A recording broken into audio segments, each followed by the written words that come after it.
Hey everyone, this is Pete. I thought we'd try something a little bit different today.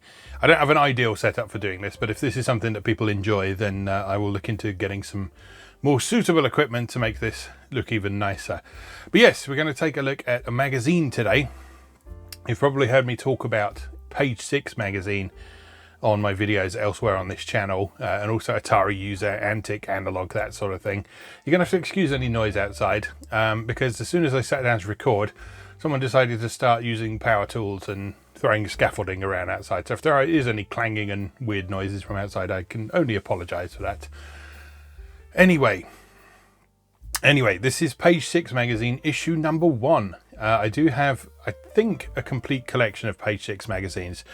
Not sure about the sort of tail end of the run, if I've got all of those, but I've certainly got pretty much all of the issues from its sort of heyday, if you like. Right from the beginning. And so I thought it'd be fun to have a look through some of these issues, so you can take a look at what a computer magazine looked like at the time of Atari home computers' popularity. Just straighten that up slightly.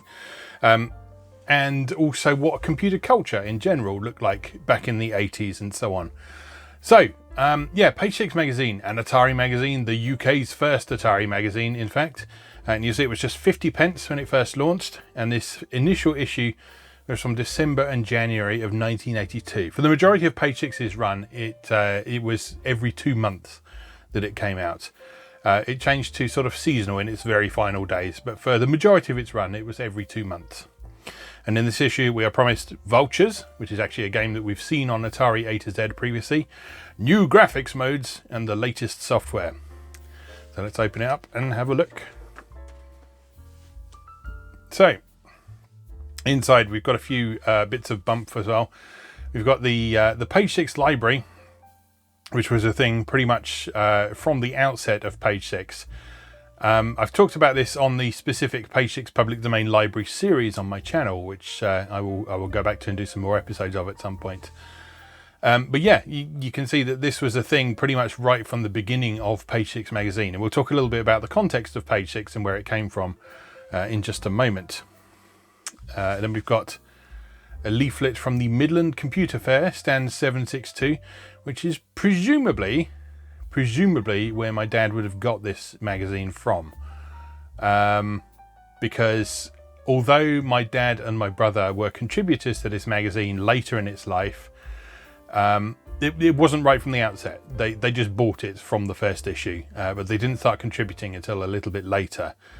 And so, yeah, this is a sort of promotional flyer for Page 6 that would have come from the Midland Computer Fair, where they were exhibiting. How do you learn about your Atari 400, 800 and keep up to date on all the latest news without spending a fortune?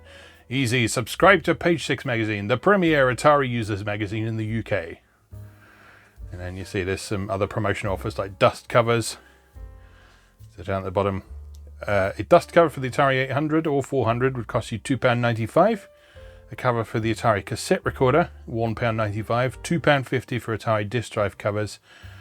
You'll have to ask for prices for printer covers. So that's that leaflet there. The Page 6 accessory shop. This was sort of a big part of Page 6's income stream besides the cover price of the magazine. They sold a lot of stuff as well. So they sold a lot of software, they sold discs, they sold the public domain things, they sold books. All sorts of things like that. So initially that was available to subscribers of Page 6 magazine only, but it was later just a thing that anyone who read the magazine could take advantage of. Then a special offer for subscribers only, the Creative Atari. Probably the best all-round book yet produced for Atari users in 1982. Every article from Creative Computing over the last 3 years is here, plus new material giving you a unique insight into Atari, from understanding how your TV works right up to advanced graphics routines and details of how to build your own light pen. Yeah, this is something we'll come back to. A lot of computing in the early days involved actually understanding how your computer worked and how it interfaced with the television and so on. So if you wanted to get the most out of your computer, you picked up some of that technical knowledge along the way. Whereas if you're a PC user these days, sure, you might know about components and so on, but you won't necessarily know how they work. or how the signal gets from your computer to your monitor or your television or something like that. That's a big shift in computer culture, sort of exemplified by that book there. Here we have a letter from Les Ellingham, the editor of Page 6 magazine. Dear reader, thank you for buying a copy of Page 6. I hope you enjoy reading the magazine. Please write to me with your views. This magazine has been put together by a few Atari enthusiasts to try and establish a good UK magazine which will enable Atari owners to share their knowledge and enjoyment of Atari computers. Page 6 is intended to be a user magazine purely to promote interest in Atari computing. It will not make vast profits. All monies will be ploughed back to make the magazine bigger and better. So yeah, very much a passion project to begin with. A lot like a lot of creative projects we get on like personal blogs and YouTube and things today. The intention was very much to sort of, any money that was made from it would go straight back into the magazine, make it better. And indeed it did over the years. And then finally, we've got an offer here for subscribing to Antic, Analog and Softside magazine, which were magazines from the United States, which weren't readily available in the UK. But people still like to get hold of copies of them because we've mentioned Analog in particular quite a bit in the Atari A to Z series, because they published a lot of really good type-in machine code listings, some of which made it to Page 6 and Atari Users magazine, but a lot of which didn't. And so a lot of UK users were very much into the idea of subscribing to these US magazines to have even more stuff to read about their computer. Okay, so over here we've got some adverts. So we've got a rather busy advert from Gemini Electronics in Manchester, who are offering computers, Atari computers, Commodore computers, Mac computers, Atari, Activision, Parker, Apollo, Magic and Mattel cartridges. No prices listed. Call for best prices. Lots and lots of Atari software, e.g. Time Warp, Nautilus, Jumbo Jet Pilot, Apple Panic, Centipede, Venus Voyager, Slime, Intruder, Alien Swarm, Preppy, Pac-Man, Math Pack, Seamus, Frogger. So you can see a lot of like big, good quality Atari games were already available in 1982. So pretty early in the grand scheme of things. We've got a big ad for Airstrike there, which, as you may recall, was marketed as being very, very difficult, and kind of was. And down here we've got an advert from Mr. M. Ward of Crewe, Cheshire. Please don't write to him, because he's probably not there anymore. Well, I don't know, he might be, but he's probably not offering these 5 cassettes anymore. And then your friendly professional printer, 100 years, Birbeck and Sons Limited, Fleet Street, Birmingham. Okay, so over here we have the contents page. We'll go through those in just a moment. Word processing by MWS Limited, printed by Birbeck and Sons Limited, so that's who's advertised over here, and published by BUG. Now BUG stands for the Birmingham Users Group. This was a big thing in 80s computer culture, was user groups or computer clubs. And these were events where people who owned a particular system would gather together and they would meet and they would probably exchange pirated software. But the main point of those meetings was to basically meet new people, to meet people who were into the same system as you, to exchange tips with them, to talk about things. They'd often have guest speakers giving tutorials and like sort of talks on things. Yeah, it's a thing that I'm quite sad that I'm just slightly too young to have been able to enjoy. Because by the time I was really getting involved in computing, that side of things was nowhere near as active as it once was. And I was still probably a bit young to be involved with them anyway. But yeah, Page 6 originated as a user group newsletter. And in fact, we'll see a little bit about that in Les's editorial here. So welcome to issue 1 of Page 6. The magazine has been put together by a group of Atari enthusiasts who came together as the Birmingham User Group, the largest independent Atari computer club in this country, to hold regular meetings. I was appointed newsletter editor, but quickly realised that we could produce a good quality magazine that could be enjoyed by Atari enthusiasts throughout the country. This first issue has involved a considerable effort by a small group of people, and the editor in particular, to try and establish a magazine that Atari enthusiasts everywhere could be proud of. I hope we have succeeded. Tell us what you think. The future of the magazine is now in your hands. The content of the next issues needs to be supplied by you, the readers. Articles, programs, views, letters, and all contributions are invited. We are not a profit-making organisation and therefore cannot normally pay for articles, but by contributing you will benefit from an ever-improving magazine which will help you get maximum enjoyment out of your Atari computer. With your help, Page 6 will become the Atari magazine. Now, people not getting paid for articles about computers and games and that sort of thing is obviously nothing new. We've all heard the jokes about writing for exposure and so on. But things were a bit different back then. Because there was no internet. And so being able to contribute to something like a magazine here was a really valuable opportunity because it gave you new contacts. So through Les, I know a lot of people met other interesting folks that they became friends with.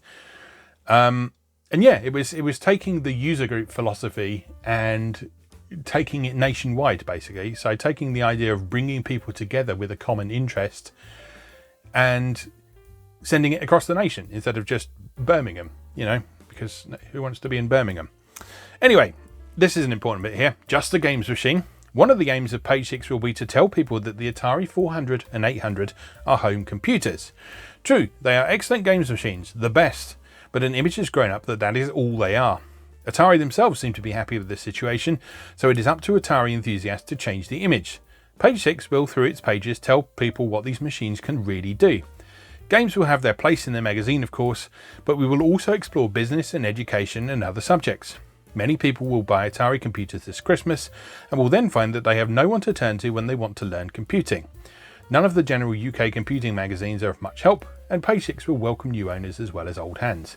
If you believe in Atari, tell your friends, and when they've bought their computer, tell them about Page 6. Better still, tell them about Page 6 first so they can begin straight away to enjoy Atari computing. Now, this is another interesting thing to talk about because it kind of relates to the evolution of Atari over the years as well, because with the Atari 400, 800, you got some quite comprehensive documentation on how to use the computer, including some instructions on how to use the built-in basic programming language, which is how most people got started with programming and doing things other than playing games with their home computers. Now, as time went on, the documentation for Atari computers got more and more slim.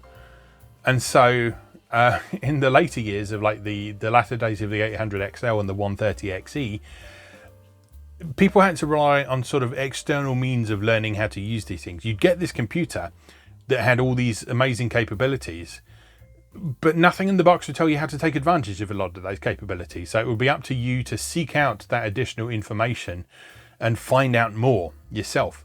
And so Page 6 was designed to always be a resource of that type that would allow sort of both veterans and beginners the chance to learn a bit more about their computer, what it was capable of, what they could do with it other than playing games, and all sorts of other things. Okay, why Page 6 as well? This is something that I'm sure some of you have been wondering.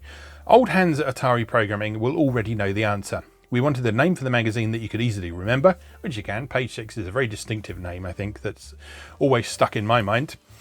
But more importantly, one that would specifically indicate that the magazine was for Atari computers. For those who don't know, the memory inside your Atari is arranged in pages. Each page holds 256 memory locations, which contain the information necessary to make things work. Page 6 is a location from decimal address 1536, which is set aside as a protected memory area for the user. The most common use is for short machine language routines for use in your basic program. If you don't know about Page 6 yet, keep reading Page 6, you'll soon learn. So yes, the entire name of this magazine is one of the nerdiest references you can possibly think of. So yeah, now you know. Alright, let's look at the news from 1982. Atari slashes prices again. The 800 has had a massive £100 price cut, bringing the recommended retail price to £399.99 including basic. Time to trade in. So yeah, this was 1982. So I have no idea offhand what 400 quid is the equivalent of today. 400 quid from 1982 is the equivalent of today. But I'll flash it up on the screen if I remember. It's quite a lot. These computers were not cheap. Latest availability rumours are that early December will see the last shipment of 400s to retailers this year, and supplies are short. Seems that somebody thought we wouldn't be spending any money this Christmas. A couple of books to look out for.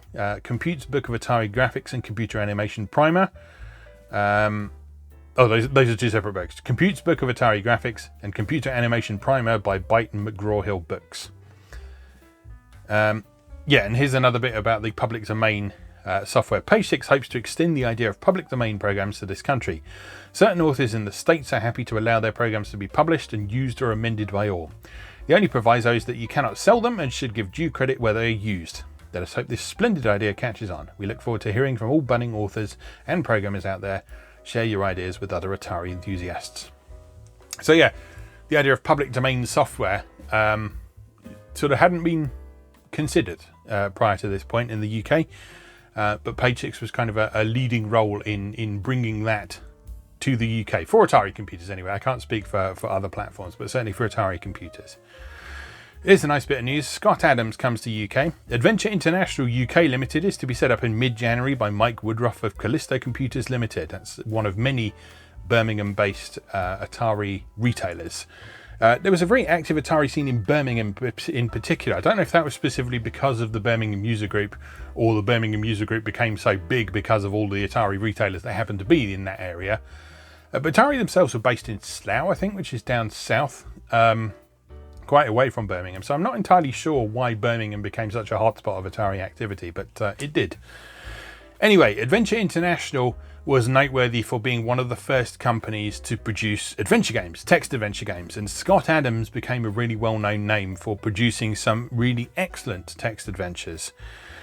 So in addition to manufacturing, there will be an in-house software development team to develop and market homegrown software. So as well as just publishing Scott Adams adventure games, they were also publishing other products as well. So Adventure International also published games like Preppy, which we've seen on Atari A to Z previously. They did Rally Speedway as well, and a few others as well. Scott Adams himself will be coming to the UK shortly for a promotional tour. We look forward to welcoming one of the most well-known names in the computing world. Page 6 will be bringing you an interview if we can tie him down long enough. All right, let's move on. So now we come to the first of many type-in listings. So Secret Code, which is written by Les himself, so written by the editor of the magazine. Secret Code is the classic codebreaker or mastermind type program. The computer will choose a number using the digits 1 to 9, and your task is to work out the mystery number using your powers of deduction. You may choose the length of the number, 3, 4 or 5 digits, and can play alone or with another player. Your two players who will both be trying to guess the same number, so don't give too much away. And then here we are. This is written in BASIC, so that you can turn on your computer and you can just type it in, and then you can save it to disk or cassette, and then you can play that whenever you want. Cartoons by Alan Oliver. We've got Pac-Man here playing a arcade game called Human. You see, it's funny, haha. Line lister. How many times have you checked and rechecked that magazine listing you've just typed, only to find that you go cross-eyed looking at a whole screen of data, or you wear your fingers out typing list 10, list 20, etc. Well, here's a handy little utility which won't find your bug, but which will make it a lot easier to read the screen. Type it in, save it by using list C, working on the assumption that people are using cassette recorders rather than disk drives there, and then merge it with your newly typed program by using Enter C. Type in direct mode, go to 32,500, and then keep hitting any key and watch the lines scroll up the screen. So not entirely sure what that does, given that BASIC's got the built-in ability to list a range of lines, but I guess that must have been useful at some point. Maybe the early revisions of BASIC couldn't do that, I don't know. Adventure America. Now, this is an interesting cultural phenomenon. In the early days of home computing, and particularly on the Atari, adventure games were probably the most exciting thing for a lot of people. And so there was a huge amount of coverage specifically for adventure games. And this is just one example in this first issue of Page 6. So this is by a contributor called Jeff Woodward. Several years ago, 3 programmers in America developed the first adventure-type game on an American government IBM computer. 2 of these guys were Willie Crothers and Don Wood, so misspelled Willie Crowther's name there. This adventure was the colossal cave which soon spread like wildfire to almost every computer system in the world. Everyone was playing it. Then along came microcomputers, and several people started developing adventures for them. Perhaps the most famous is Scott Adams of Adventure International. The original Colossal Cave adventure was soon put on the TRS-80, Apple, etc., but never made it to Atari.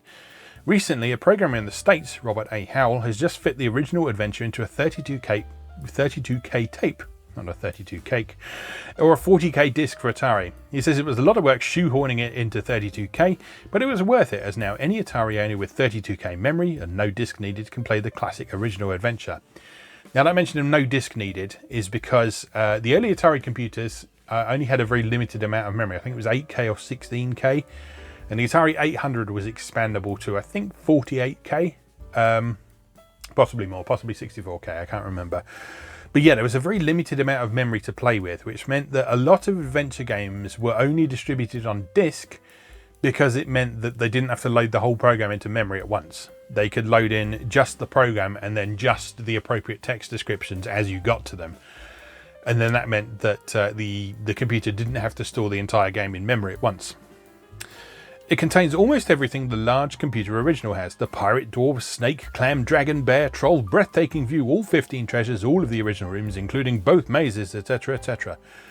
Yeah, so Colossal Cave was such a big deal back then that anyone who was interested in adventure games would know what the pirate, dwarf, snake, clam, dragon, bear, troll, breathtaking view and all 15 treasures were. And that would be exciting to them. At the moment, I do not know if the program is available in this country, but I do know it can be bought by mail order through Creative Computing magazine. It is called Original Adventure. There are 2 versions available. I've actually got a copy of this somewhere on cassette. I don't know if it still works, but yeah, I do have it. Yeah. Moving on, we then have Vultures, which is a 16K basic listing for from Stan Ockers. Now, we've seen this previously on the Atari A to Z series. This is a game and that again you can type in and you can play for yourself. We're proud to bring you another fine program from the prolific keyboard of Stan Ockers. This program first appeared in Ace newsletter published by the Atari Computer Enthusiasts of Eugene, Oregon, and our thanks go to them and Stan Ockers for allowing us to use it. Now, Eugene, Oregon appeared to be the Birmingham of the United States in the early days of Atari, because the Atari Computer Enthusiasts group there and their Ace newsletter became a really great source for software. Public domain software. So a lot of stuff in the Page 6 public domain library originally came from them, and a lot of type-in listings originally came from them as well. And this is just one of those. And again, we've got all the basic code written there. At the moment, in this point in Page 6's history, it's written in this sort of basic computer printout font. Later in Page 6's lifespan, they managed to get it in such a way that the printout of the program listings was printed in the Atari system font, which made it much easier to read. But yeah, for the moment here, it's all done in this sort of computer printout.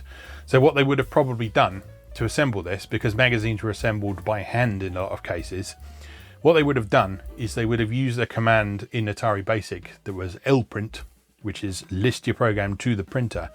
So instead of listing out your basic program onto the screen, it would instead print out every line of that. And what they would have done is they would have taken that printout, they would have snipped it into bits, and they would have just stuck it on the page.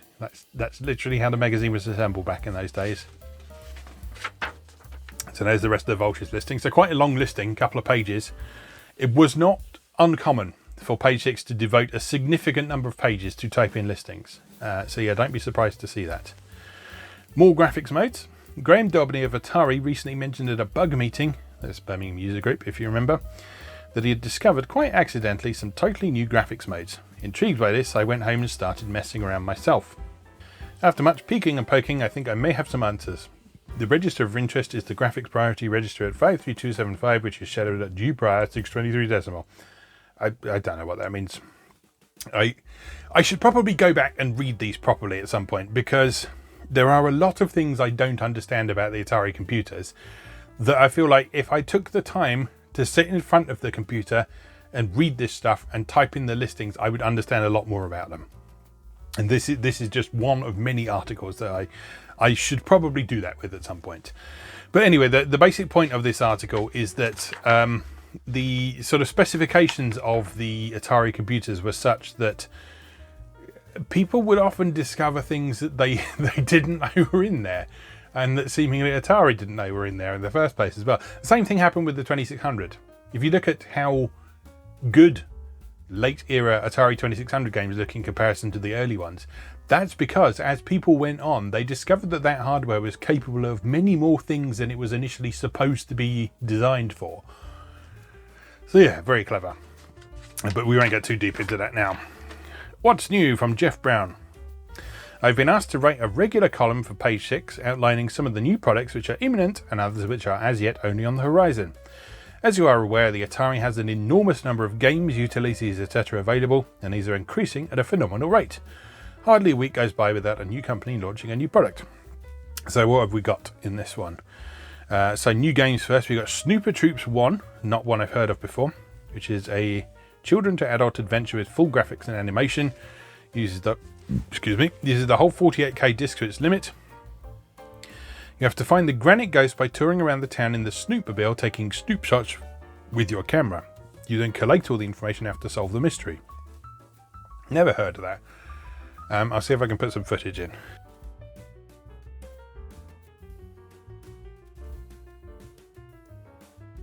Way Out is one that we have looked at on Atari A-Z previously. That's the sort of smooth scrolling 3D maze that was the predecessor to Capture the Flag. Platomania is a new ROM cartridge that puts you in charge of a lot of spinning plates on the end of sticks. Not heard of that one. If you've seen Micro Painter, you ain't seen nothing yet. Paint! Exclamation mark is the ultimate painting utility. You can change the width of the brush, the speed, the shape, the colour. You can even paint with multicoloured paint and change the tartans, check stripes, etc. So it's on 48K disc, but a 16K cassette is rumoured for the new year. Back to games, we've got Beaches of Normandy, which is a war game. We've got Escape from Tram and Curse of Crawley Manor, which are adventure games available on cassette. So those are ones that would fit entirely in memory at once. So you'd load them from cassette and then you wouldn't have to load anymore once those were there. On the utility side is Disky, a utility to unlock your discs. Fast Chip will speed up your basic programs. So that's an actual hardware enhancement for your computer that makes basic programs run more quickly. It replaces the floating point chip in the OS and remains completely compatible with the Atari OS. It speeds up floating point routines, the math functions basically, by 3.5 times and indirectly speeds up your basic too. Percom disk drives are now available at only £375. You will recall that the computer, if we just go back here, the computer was £399 and the disk drive is £375. The reason for this is that early disk drives actually pretty much had a computer inside them as well, to basically tell the disk drive what to do. That's why they were so expensive in comparison. They were quite sophisticated pieces of hardware at the time, which is also why they were so bulky. Finally, slightly cheaper are 2 Waco Command Control joysticks, guaranteed for 1 year. Good job, because I've got a Waco Command Control and it doesn't work. But it's probably out of warranty now, so there you go. Yeah, so what else have we got? We've got Sounds Interesting. This is a really short little listing here. So just a few lines long, and that's designed to make some noises. Remark, try hitting any key or try with shift and control.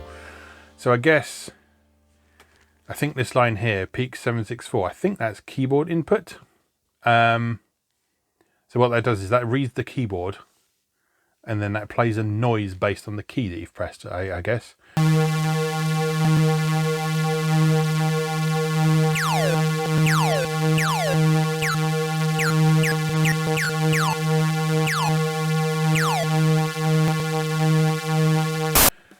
Yeah.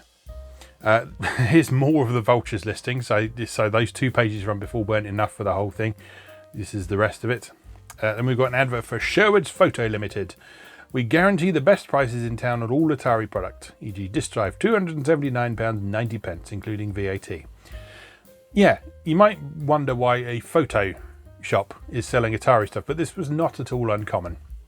One of the best places to get Atari stuff back in the day was Boots, which is technically a chemist or a pharmacy if you prefer. But Boots back in those days tended to have all its pharmacy stuff downstairs, and then upstairs it would have a sort of, I guess you call it a homewares section. So they'd have a photo development lab where you could take your films to get developed, and they would sell computers, and they'd sell computer software, and they'd sell bits of tech and sort of appliances and things as well. So yeah, it was not altogether unusual. Atari Attracts. Now this is a feature we've talked about on Atari A to Z previously. In fact, I've talked about it so frequently that even my wife knows about the Atari track mode now. One of the many excellent features included in the Atari computers is the automatic screen protection system called the Attract mode. This system initiates a continuous rotation of colours on the screen as protection against burn through, which may occur when a colour is displayed for too long without change. The computer monitors the use of the keyboard and will automatically enter the Attract mode if no keys have been depressed in the previous 9 minutes, or 9 minutes and 1 second to be precise. As soon as the keyboard is used, the Attract mode is disabled and the original screen colours returned. You may have found that some games which only use paddles or joysticks enter into the Attract mode after 9 minutes. With a bit of peeking and poking, you discover what causes the Attract mode to begin and how to temporarily disable it. So yeah, this whole page here is basically telling you if you poke 77,0, you will disable the Attract mode. Well, you don't disable it, you reset the timer for it. There actually isn't an option to disable it completely. So what you need to do in your program is at some point in your program that repeats regularly, say the main loop of the program or like the joystick reading routine or something, you need to continually have this poke 77,0 command to reset the Attract mode timer and ensure that it never comes on. Alright, on to software reviews. So first up we've got Deluxe Invaders from Rockland. We all know about Space Invaders, so what's new about Deluxe Invaders? Well, not much really. There are one or two nice touches which don't add much to the game, but which do improve the visual presentation. Once you've seen them a few times, it's back to shoot the invaders. Whether it's more difficult than ordinary invaders, I don't know. It depends on how good you are at saving the galaxy. If you buy this as your first Invaders, you won't be disappointed, but if you're hoping to move on to something better following ordinary Space Invaders, think carefully. It's not vastly different. The sound, by the way, is not what it could be, and the opening sequences are agonisingly slow. Yeah, the Atari VCS version is probably as good as any. The Atari 2600 version of Space Invaders is widely beloved, with good reason. It's excellent. Then we got Clowns and Balloons from Datasoft, which is a cassette or disc for 16K machines for 1 or 2 players. Got £21.80. Yeah, Space Invaders, £23.95 or £28.99 for a cartridge. Again, not sure what those would be in today's money, but not cheap. If you're complaining about £70 games now, have pity for the people in 1982. Clowns and Balloons. When I first loaded the program, I spent at least 5 minutes just watching the sample game, admiring the graphics and sound. The game consists of catching a clown who jumps from the side of the big top onto a trampoline and then bouncing him up and down to burst the balloons at the top. Make sure you catch him on the way down. A monkey watches the proceedings impassively from a high wire. So yeah, Clowns and Balloons is a fun game. It's fairly straightforward. It's quite like Circus Atari on the 2600, with the key difference that you're not bouncing a clown around on a seesaw. You've instead got a trampoline that's held by 2 little guys at the bottom, and they bounce the guy around and burst the balloons. My young children, 5 and 7, have mixed feelings about this game. They like to watch others play, but find the joystick usage too difficult. In conclusion, not a game I could get addicted to, but the absolutely superb graphics make it well worth buying to impress family and friends with the Atari capabilities. Okay, fair enough. Next up we have Baja Buggies, which we've previously seen on Atari A to Z. Drive across the California desert under a blazing sun. You are right at the back of the grid with 80 buggies ahead of you. Put your foot on the floor and get past them buggies. Watch you don't hit them too much though, or go off the road. There are no breakdown trucks out there. I'm pretty sure that entire paragraph is just copy-pasted from the back of the cassette. And like, well, not copy-pasted, but copied. Copied wholesale. Yeah. That was the advertising blurb. But then go on and talk a little bit more about the game itself.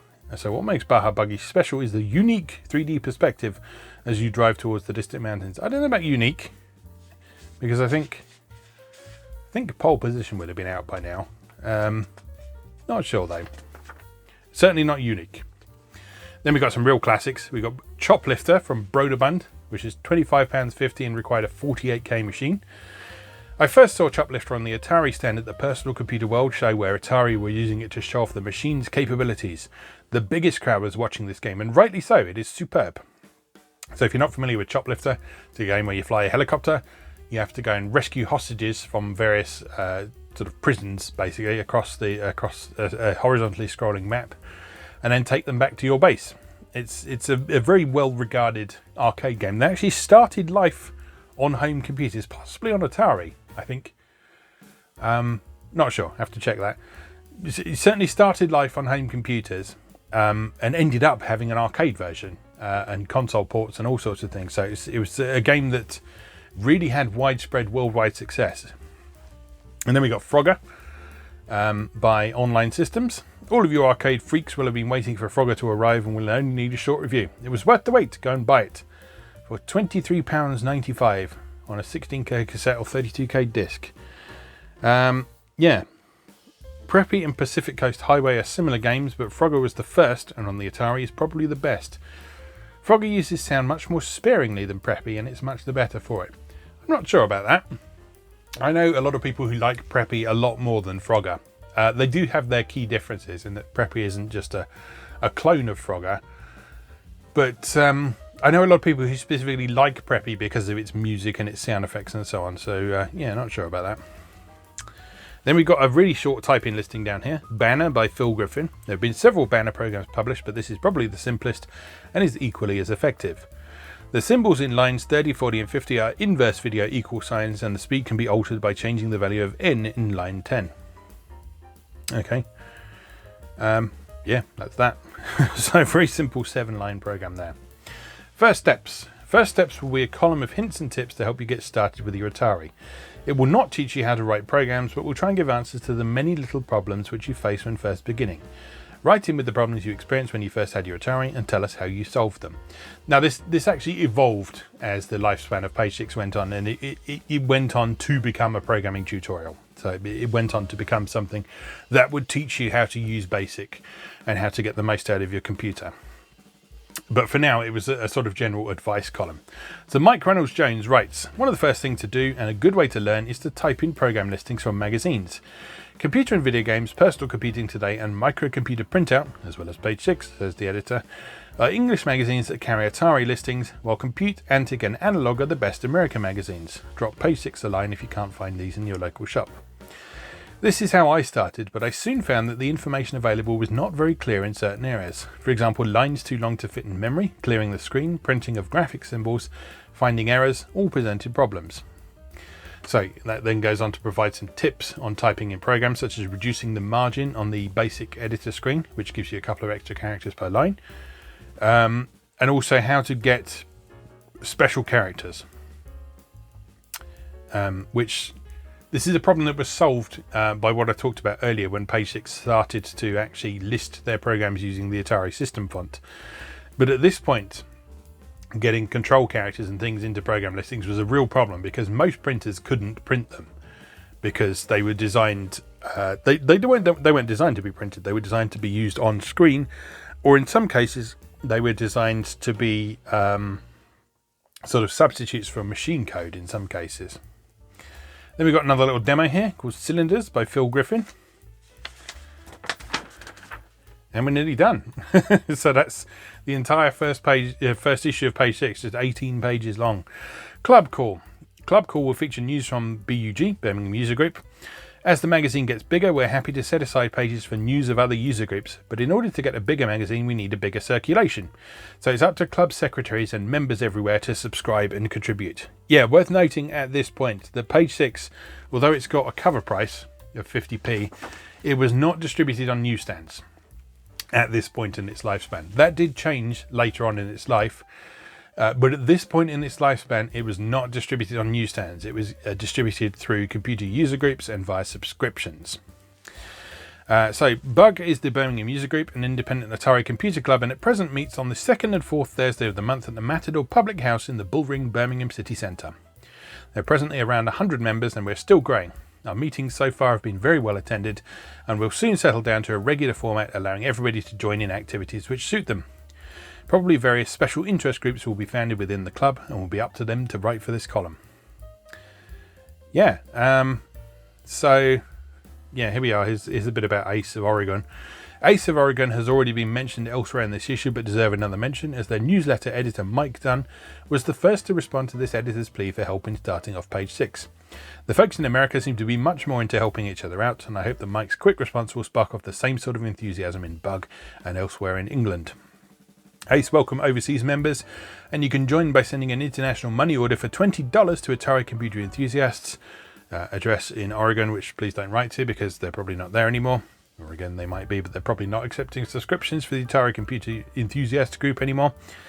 For your membership, you will receive by airmail about 10 issues of the Ace newsletter per year, and will probably make many new friends in the States. And then finally, try this. Type Graphics 3 in direct mode, then press return. Press the tab key about 25 times, then press return. Now try hitting various different keys. Quite strange, isn't it? I know what it does. Can somebody tell me why?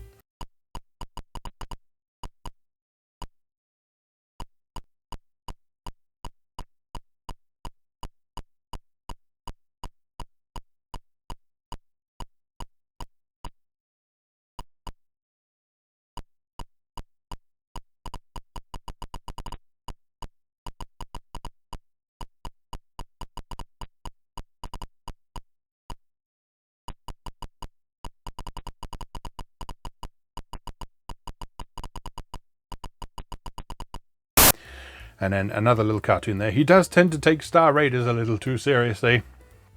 And we close with an advert for Softcell Limited from, Softcell Limited, Great Cornbow, Halesoe and West Midlands. So another West Midlands based business. Not surprising considering this publication was based in Birmingham. But like I say, there was a real kind of hotbed of Atari activity in Birmingham. And then have we got anything on the back? Yes, we have. Here's Calisto Computers. Who we mentioned earlier were going to be the UK arm of Adventure International as well. And here we've just got a huge list of software that's available for them. So we've got games on ROM cartridge and cassette. So things like Asteroids, £29.95. Pac-Man, £29.95. What else have we got? Frogger, cassette or disc, £31.50. Cheers. Hotfoot is only £7.50 on cassette. I don't know if that's any good though. Seamus, that's a good game, £21.80. Pacific Coast Highway, that's one that was mentioned earlier as a Frogger rival, £21.80. Apple Panic, £21.80. Snooker Billiards, £19.99. Here's all the adventure games. Those are £16.50 on cassette. You've got Zork 1 and Zork 2 there for £30.95. And then some other software here. I've got some old Sierra stuff here. You don't see that very often. The Wizard and the Princess. £29.50. What else? Don't recognise many of these. Oh, Temple of Apshai, the original version, not the Temple of Apshai trilogy version, because that wouldn't be released for another 3 years. Temple of Apshai, £29.95. Upper Reaches of Apshai, only £14.95, because that's an expansion rather than a full game by itself. Datestones of Rin, we've seen that on Atari A to Z previously. That is a standalone game, but because it's much more limited in scope than Temple of Apshai, it's much cheaper. What else? Accessories, 16K RAM for the Atari 800, £40. 16K RAM board for 800, £65. Don't know what the difference is there. 32K RAM pack, £115. Oh, you could upgrade the 400 as well. It was just a little bit more complicated to do so. The 800 actually had these very easy to access slots that you could just bung some new memory. Oh, that's probably what that is.